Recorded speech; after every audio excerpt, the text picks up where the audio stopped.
What is up, guys? My name is Steven Guadani with 5 Tool Sports Science, and I wanted to do a video off of an article I wrote called Back Leg Drive Increases Pitching Velocity and Reduces the Risk of Injury. So I wanted to talk about the influence that the back leg drive has on the kinetic chain, how it's a huge factor in being able to move energy proximal to distal, how linear and angular motion are used in it, and how that influences the kinematic sequence to improve both pitching velocity and arm health. So that being said, let's just jump right into it. If you want to read this article, I'm going to link it below, but it's on my website, 5toolsportscience.org, and it's a good article. So I quoted or I referenced 10 different studies in this article, so it's a really good way to look at the back leg drive and how it's really being used to influence both velocity and reduce the risk of injury. So the first part of it is looking kind of at ground reaction forces, how it's powering, jumping, running, and throwing. So this was a post that I put up on Instagram right here, basically just looking at how triple extension is powering a lot of athletic movements, from throwing to jumping to even sprinting out of the blocks. So the first study is characteristics of ground reaction forces in baseball pitching.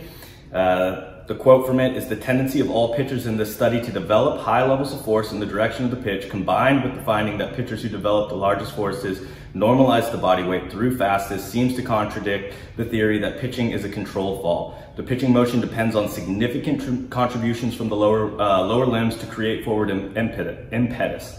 The exact contributions of each segment to the pitching motion will require further study using a complex multi-segmental dynamic model.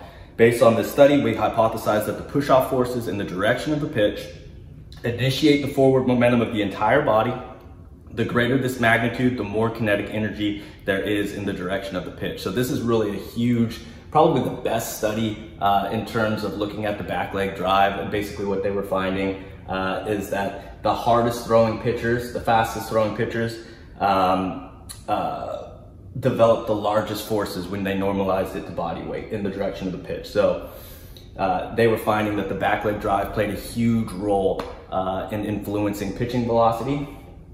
And they were basically looking at it and say, hey, the idea that pitching is just a controlled fall is really, that's a bit of a myth. And even in this study, in my opinion, I've always kind of thought that there's a lot of pitching coaches that teach, stay tall and fall, and really that the back leg drive doesn't play a role in it at all. But when you're looking at every athletic movement, when we're looking at jumps, we're looking at sprints, we're looking at throwing, the legs are what's powering the athletic movement. Your muscles pushing force through the ground. When you look at it in a jump, which we're going to get to in a second, the counter movement in a jump, when you're loading your legs into this counter movement, you are pushing force through the ground to propel yourself through gravity, through friction, and overcome your body weight and push you into the air. When you change the force vector of it, when you're looking at sprinting, coming off the blocks, you're going from flexion of the hip, the knee, and the ankle into triple extension to overcome your body weight and propel yourself down the track. So it's really no different when you're loading into flexion of the hip, the knee, and the ankle, and then powering through triple extension when you're pitching. All right. So this study was really just finding that, hey, there is a back leg drive. There is the body is pushing force in the direction of the pitch, and the guys who did that well were actually the harder throwers in this study. Another study found ground reaction forces are important contributors to throwing motion. The proximal to distal, lower to upper extremity sequential segmental motion allows for maximal force production until ball release. This study is called Stride Length, the Impact on Propulsion, Embracing Ground Reaction Forces in Overhand Throwing. That's a great study by Ryan Krogan. So the next thing we're going to look at is the linear and angular motion in the pitching delivery. So basically in biomechanics, when they're talking about three categories of movement, they're going to be talking about linear, angular, and general. So general is just a combination of the linear and angular. Linear is really simple, just velocity in a straight line. Angular motion is just the rotational velocities of it. So in the back leg drive, you have both linear and angular motion.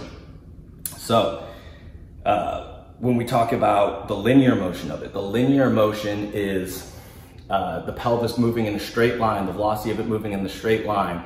All right, so you could really think like from the load aspect of it, when you go through leg lift, you're falling into your load position, the pelvis is yet to rotate, so it's kind of picking up the linear velocities.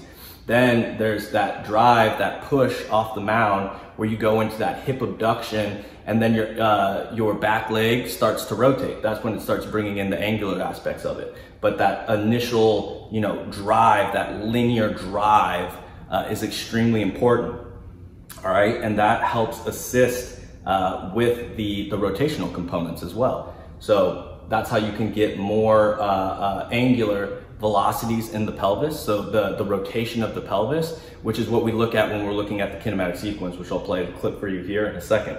But basically the kinematic sequence is how you're transferring energy proximal to distal. It's a way that we can measure it. So we can use motion capture technology, we can use the 12 sensor unit from 4D Motion, and we can measure a guy's ability. Well, we can also measure the linear velocity, but we can also measure that angular motion, which is really what we're looking at when we're looking at the kinematic sequence. How are you passing energy from segment to segment?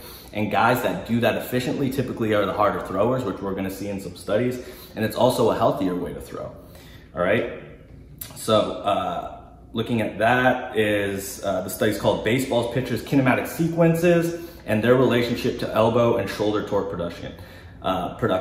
Ball velocity is generated during the overhead baseball pitch via efficient force transmission up the kinetic chain from the lower body and outward to the throwing hand. The kinematic sequence, or the sequential timing pattern of peak angular velocities of body segments during the pitch, provides insight to segment position and motion control that drives the kinetic chain.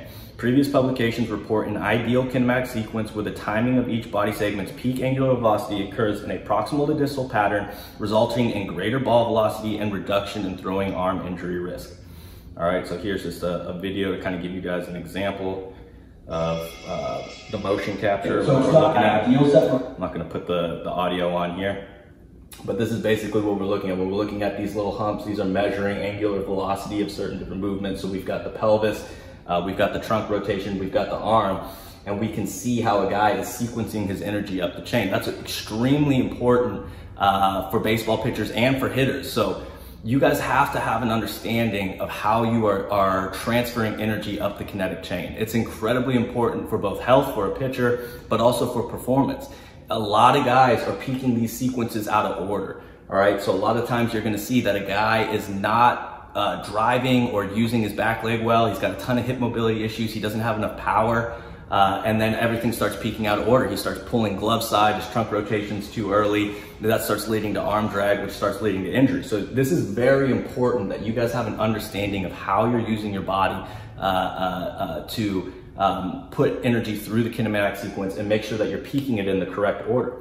That's a huge reason why guys want to come down and train with us through long-term training.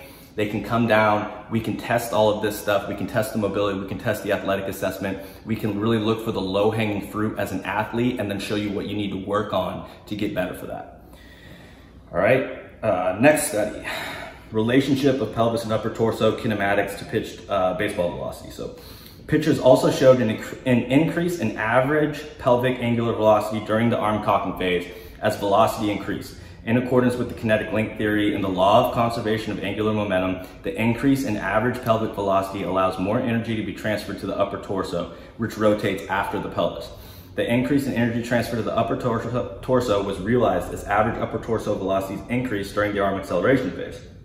Theoretically, the increased upper torso velocities allowed more energy to be transferred from the trunk to the throwing arm and ultimately to the ball to produce higher ball velocity. So exactly what we were talking about. As that average, as the pelvic velocity increases, it passes more energy to the trunk rotation or the trunk's angular velocities to the arm, finally to the arm, and then finally to the ball, which that's what they're saying is going to ultimately produce higher ball velocities, but also reduce the risk of injury. It's huge, huge, huge for that. Okay. Next one is back leg drive powers hip to shoulder separation. So this is really going to start looking at the triple extension aspect of it and how triple extension is huge for powering the pelvis into an open position. And really, it's the transmission of transferring energy from the back leg drive through the hip to shoulder separation to the ball. So first study looking at is kinematic and kinetic profiles of trunk and lower limbs during baseball pitching and collegiate pitchers. So in the pivot leg, joint torques during hip abduction, hip internal rotation, and knee extension, were significantly greater in the high velocity group than in the low velocity group. So initially looking at in the pivot leg, which is the drive leg, the joint torques during hip abduction, hip internal rotation, and knee extension. So all of those are key factors for triple extension. All right. Campbell et al.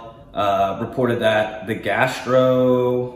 gastrocnemius, vastus medialis, gluteus maximus, and biceps femoris of the pivot leg elicited average muscle activity levels of 75, 68, 73, and 48% of their respective maximum voluntary isometric contractions. From stride knee peak flexion to stride foot contact, which promoted concentric plantar flexion, knee extension, and hip extension. So that is triple extension: concentric plantar flexion of the ankle, knee extension, and hip extension. In the current results, the ankle joint torque was similar between the two groups. Taking current results into account together with the report of Campbell, it is likely that as compared to low ball velocity pitchers, high ball velocity pitchers can generate greater momentum by hip extension, abduction, and knee extension in the pivot leg for accelerating the body forward. So that's what they're talking about there, is triple extension, that hip extension, abduction, and knee extension in the pivot leg for accelerating the body forward. So high velocity pitchers are better at the triple extension. The triple extension, when you do triple extension properly and you're driving down the mound, you're accelerating your body forward, it's increasing your stride length, which we'll get to in a second. It's also going to help power that pelvis into an open position. That's what we're talking about with the linear and the angular velocities of the pelvis. The triple extension is going to maximize both linear and angular velocities of the pelvis, okay?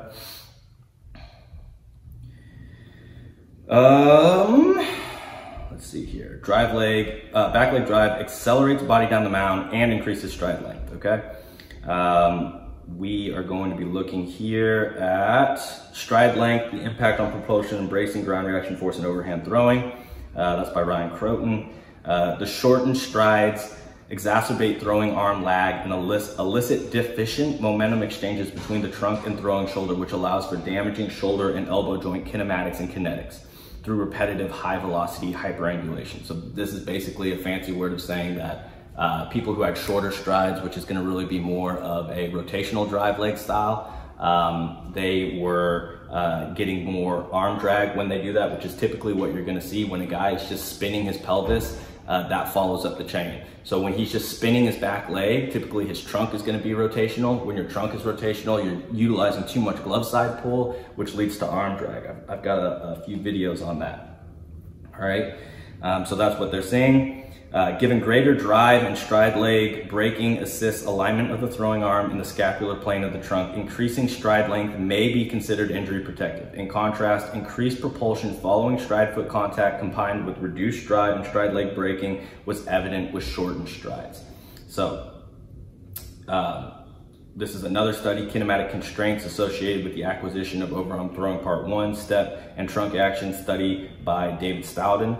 It said results of this study strongly suggest that greater stride length, faster pelvis rotational velocity, faster upper dorsal rotational velocity, faster pelvis linear velocity, faster upper dorsal linear velocity, and greater trunk tilt forward are associated with more advanced developmental levels of stepping and trunk action, as well as higher throwing velocity. So I really like a good illustration for this. I gotta grab a ball. 1 second, I should have had that prepared. Hey, can you tell me that ball? The ball right there.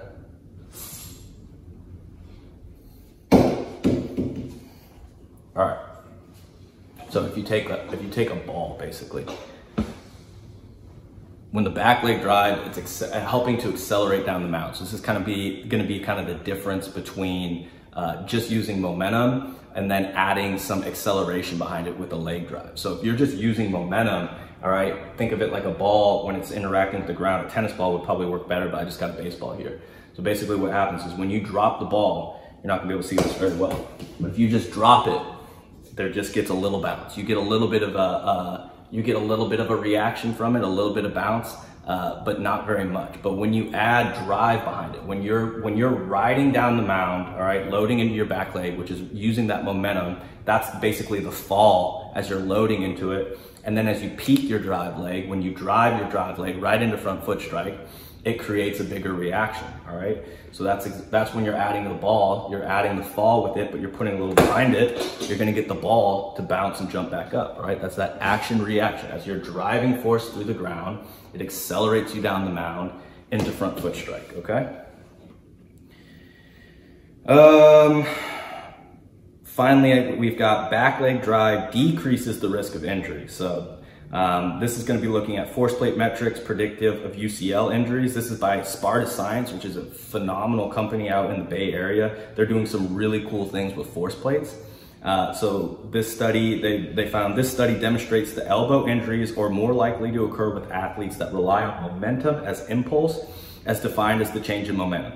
This hypothesis is further strengthened by the negative significant relationship of vertical jump. If the athlete jumps higher and uses more impulse, they achieve this greater result by utilizing more momentum rather than explosive strength, reflected by the other force plate variables, which are divided by time rather than multiplied. Therefore, this testing indicates that players susceptible to elbow injury based on force plate metrics can be predicted. So what they were basically looking at is that when they're testing using a force plate, they would have a guy do a jump on a force plate, and they have AI that has tested thousands of athletes, and they start running their data, they start looking at it, can it be predicting injuries? And basically what they're finding is guys that were relying on too much momentum in their jumps were more susceptible to UCL injury. And that's my hypothesis on this would be similar. Like when you're watching a guy throw on the mound, you see a guy swinging his front leg open, or you know, just doing that stay tall and fall and not using the back leg drive. They're not relying on explosive strength. They're not relying on the back leg drive to help assist and transfer energy up the kinetic chain. So when you're doing that, yes, you're at a higher risk of injury. The reason is when we go back to the kinematic sequence and we're looking at how are you transferring energy up the chain. If you're leaving the back leg drive out, you are not going to efficiently transfer energy up the chain. All right, that's why it's a huge, huge, huge red flag when you're looking at injury, especially when you see guys landing at front foot strike and their pelvis is completely closed. They are not efficiently transferring energy up the chain. And when you do that, the upper body has to overcompensate to put the same amount of force on the ball. All right, that's when you start seeing guys glove side pull. When you glove side pull, you are putting yourself in a position of hyperangulation, which is when we go back to Ryan Croton, when we're seeing here, the shortened strides exacerbate throwing arm lag. That's hyperangulation. It's arm drag, throwing arm lag, okay? It elicits deficient momentum exchanges between the trunk and the throwing shoulder, which allows for damaging shoulder and elbow joint kinematics and kinetics through repetitive high velocity hyperangulation. So hyperangulation, there's that word again, it's that arm drag, that throwing arm lag, all right? So when you are relying on too much momentum in your pitching delivery, or you're not utilizing your back leg drive, or you're not, you don't have the mobility or the power to power your pelvis into an open position to start really using that kinematic sequence, you're putting yourself at a high risk of injury, especially if you're throwing hard. You'll see tons of professional guys. That's why throwing arm injuries is one of the reasons why throwing arm injuries are so high. You have overuse, poor mechanics, poor physical fitness. So this would fall under the poor mechanics. You see tons of high velocity throwers that are throwing really, really hard, but they're throwing with bad mechanics. And then you get this situation where guys are wanting to point out guys in the major leagues that are throwing with bad mechanics and use that as an excuse for yourself, which you can't do. It's like deadlifting or back squatting really, really heavy weight with terrible form. Like, yeah, you can get the weight up, but the question becomes at what cost? Because eventually you're gonna wear through those joints, you're gonna wear through those ligaments, and you're gonna injure yourself. So you can get away with bad mechanics for a while, but it's like driving your car and not putting oil in it. Yeah, you can do it, but it's gonna break down eventually, all right? So this is really important that you guys have an understanding of how are you using your back leg drive, all right? And I hope that it has, here we got, 10 studies that I went through looking at it. And this was really just kind of a quick gloss over. I highly encourage you guys to go out and read the article. I'm gonna link it below for YouTube. And just let me know if you guys have any questions. So if you guys have questions that you want me to answer and we'll do a show out of it, we can do that as well. And I hope you guys are doing good. And yeah, so that's pretty much ends it. So God bless, guys. See you later.